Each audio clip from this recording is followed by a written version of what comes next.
Ce film a frappé cette 82e édition de la Mostra de Venise. Il retrace les dernières heures d'une enfant palestinienne tuée au début de l'année 2024 dans des bombardements israéliens sur la bande de Gaza. Il utilise les enregistrements réels des échanges entre les secouristes et la fillette. Signée par la réalisatrice franco-tunisienne Kauter Benania, la voix de Hind Rajab a été ovationnée pendant plus de 20 minutes. Je ne vais pas prendre des pincettes avec l'audience. Je n'ai pas fait ce film pour que les gens restent confortables dans leur siège.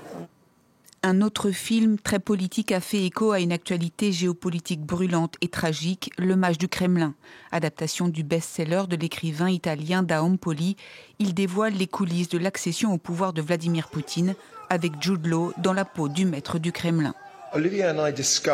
Olivier et moi avons très tôt convenu qu'il ne s'agissait pas d'imiter Vladimir Poutine et qu'il ne voulait pas que je me cache derrière une prothèse. Et nous avons simplement essayé de trouver des traits de ressemblance avec moi. Sans oublier de mettre à l'honneur les stars du cinéma mondial, cette édition 2025 de la Mostra de Venise s'est emparée aussi de films prenant le pouls de l'époque, le complotisme, les fractures sociales, l'intelligence artificielle. Souvent considérée comme une rampe de lancement pour les Oscars, la Mostra offre toujours une large place au cinéma hollywoodien et aux plateformes de streaming, contrairement à son concurrent cannois.